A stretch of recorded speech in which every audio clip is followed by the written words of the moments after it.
Hi guys, and welcome back to another Genshin Impact video. In today's video we'll talk about how attack works and how damage is calculated. So the number you see on top of enemies, I'll talk about how it is calculated.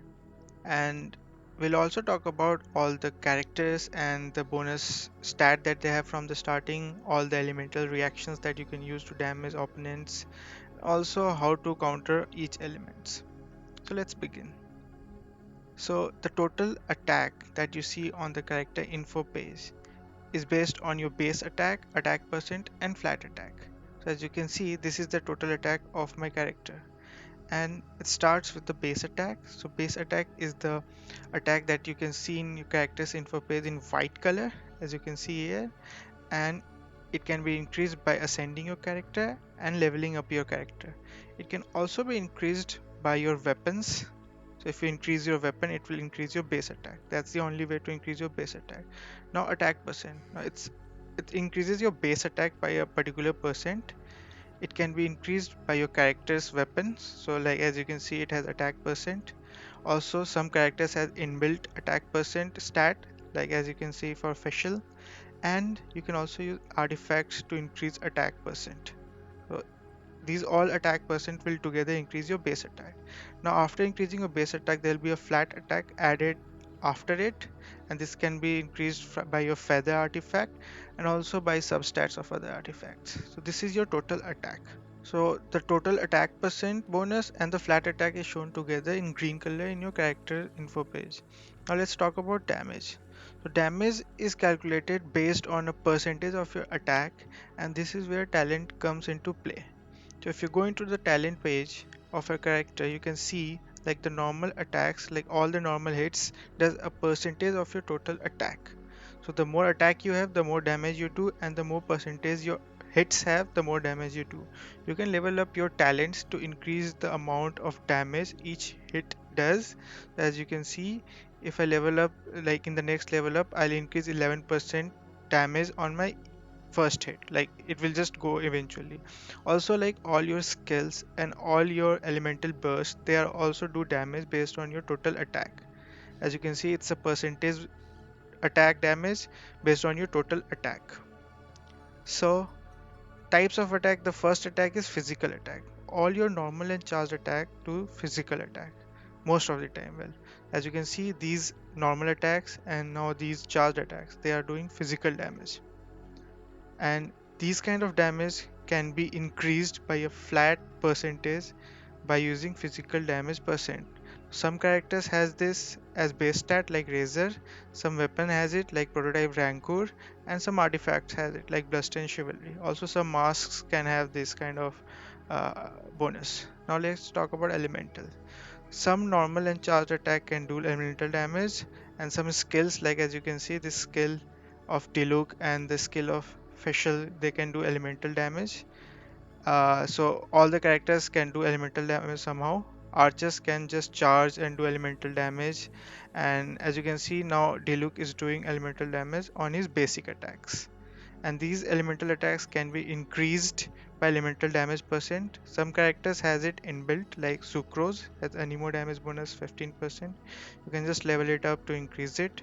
Now this can also be increased by some weapon and artifacts like I have one on T-Look, like it increases my pyro damage bonus, also has some decent substats, so I'm using this one. For weapon, it's like the black sword, like increasing your normal and charge attack by 20%, which can also be like your elemental damage. And serpent spine, it amps up all your attack by 6% for each stack, and there's maximum of 5 stacks, so you have to be on the field longer period of time to do more damage. It can be physical or elemental damage. Now let's talk about reactions. So reactions can be of two types. We'll talk about them later. So as you can see, like I'm doing electro debuff and pyro debuff, and boom, overload. Now cryo debuff and pyro debuff, melt. One more melt and it does 9000 damage. Easy. So reactions can be of two types, amping and transformative. Now amping includes melt and vaporize. Transformative includes superconduct, overload, electrocharge, etc. So both of these kind of reactions are affected by elemental mastery.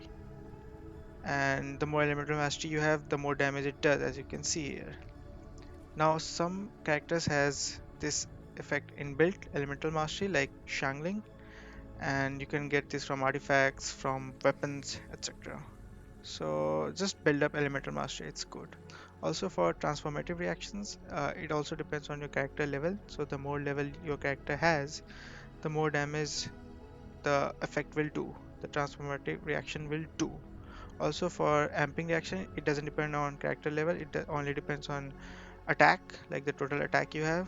So that's the basic difference. Now let's talk about weapon effect damage. Some weapons like prototype Aminus does 300% of your total attack damage, which is good.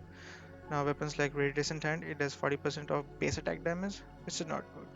So basically weapon can do base attack or total attack damage like percentage bonus. Base attack is bad, total attack is good. Now some enemies have physical and elemental damage resistance. The resistance can be specific, like as you can see for the Cairo boss, Deluxe does like okay amount of fire damage or pyro damage. Now for the pyro boss, the normal damage is okayish, but the pyro damage is not good because he has like high pyro resistance. Also certain effects can boost certain type of damages, like physical damage is boost up here by 75%. This is a domain. Now we should learn about countering other elements, which is very effective. We'll talk about this later. Let's talk about all the characters and the bonus base stat they have from the starting. Now attack percent, Amber has it, Chongyun, Faishal, Traveler and Xingqiu, they have the attack percent. Rizza has physical damage percent, Diluc has crit rate, Kishing has crit damage. These both are very good carries because of these bonus stats. Also Klee has pyro damage bonus. This is also good because uh, all of Klee's normal attacks are pyro damage. Now Baidu has electro damage percent, Sucrose anemo damage, Ningguang geo damage, Lisa and Shangling has elemental mastery, which is good. Now Bennett, Kaya, Mona and Venti has energy recharge. Mona is most benefited by this because the more energy recharge she has, the more hydro damage she does. Barbara has HP percent, her heal scales with HP, so it's good. Jean and Kiki healing percent, they are good healers. Noel has defense percent, she is the only character who benefits from defense percent. If you have enjoyed my video so far, please give it a like and subscribe to my channel. As you know, making these kind of videos takes a lot of time and effort, and by showing some support, you will keep me motivated into making these kind of videos in the future. So let's continue. There are two kinds of reaction damage, amping reactions and transformative reactions. Now there's two kind of elements, aura and trigger. Aura element is the first element which affects the enemy. Trigger element is the second element which actually triggers the reaction. In this case, water or hydro is the aura element. Now fire is the trigger element which causes vaporize. Electric is the trigger element which causes electrocharge. And cryo is the trigger element which creates freeze. Now amping damage, it can crit, so it is very good for large single hits. Transformative damage can't crit, so it's good for smaller frequent hits. And the first kind of amping damage is melt, cryo plus pyro. If trigger element is pyro, it does 200% bonus damage. If the trigger element is cryo, it does 150% of bonus damage. Same case for vaporize, pyro plus hydro. Hydro is the trigger element, 200% bonus damage. If pyro is the trigger element, 150% of bonus damage. Now let's talk about transformative damage. It can't crit, it's good for smaller frequent hits. There are several kinds like overload, superconduct, electrocharge, freeze, swirl, crystallize, etc. These are all which I have mentioned. Freeze is an exception because on shatter it can do crit, so that's the only exception. Now overload, it's like electro plus pyro, it does a lot of damage, pyro burst damage. The ratio of damage you can see which transformative reaction does more damage, which does less damage. Effect, it pushes enemy back a little, which I don't know is a good thing or bad thing. It depends on how you play the game, like your play style. Superconduct, it's electro plus cryo. One thing to notice is that the only difference between aura and trigger element here is the character which actually does the trigger reaction. By applying a trigger element, damage is calculated based on that character's level and elemental mastery. So this is a good way of building like pseudo carries. Now it does small damage, like not a lot. Only the good stuff is like it does physical resistance debuff. for 8 seconds, which is a minus 50%, which is a lot. It amps up your damage. Now electro charge, electro plus hydro, AoE electro damage. Damage is good. It has a bug right now. That is, if electro is the trigger element, it does double the damage. Now it's a bug. MiHoYo has confirmed this, and they will be removing this bug in patch 1.1. That's why I haven't included that double damage here in the sheet. Now freeze, hydro plus cryo. Shatter does physical damage. Claymore and Geo hits can do shatter, and the hit will have triple damage. So it's a good effect. It can also crit. So shatter builds are really good. Now swirl, all the main four elements: pyro, cryo, hydro, and electro plus animo can do small damage. It spreads the aura element. Now animo has to be the trigger element in this case. Now the 4-piece bonus of this artifact set, like, it decreases the opponent's elemental resistance by 40% towards the element which is infused in the swirl. So this amps up the damage a lot. Now for crystallize, it's the same thing. All the main four elements plus Geo. Geo has to be the triggering element. It creates a shield, does no damage, which is meh. Shield does provide some resistance, so which is okay. It does have a good artifact set, which is like the 4-piece set. It does have a miswritten thing, like it does not gain 35% resistance, it gives 35% bonus elemental damage for the character which has the aura element. So it just amps up your damage a lot. Now, how to counter these elements? For pyro, electro, hydro, and cryo, hydro is most effective because of vaporize, it just doubles the damage. For electro, it's pyro, hydro, and cryo. Cryo is most effective because of superconduct. It's the debuff is really good. It's like 2 OP. For hydro, it's pyro, cryo, and electro. Electro is the most effective because of the electro charge. Currently, it does double damage because of the bug. For cryo, it's pyro and electro. Pyro is most effective because of the melt effect, double damage, which is good. It can crit. Animo, like all are counters of animo. Most effective, like it just does swirl damage, which is not a lot. It just spreads the aura element, and that artifact set is really good. For Geo, it is countered by Geo, and like most effective, nothing. For Geo shields, like Geo can break it, also Claymore users can break it. So that's all you need to know. Now there is a chart for the elemental reaction, which you guys must have seen.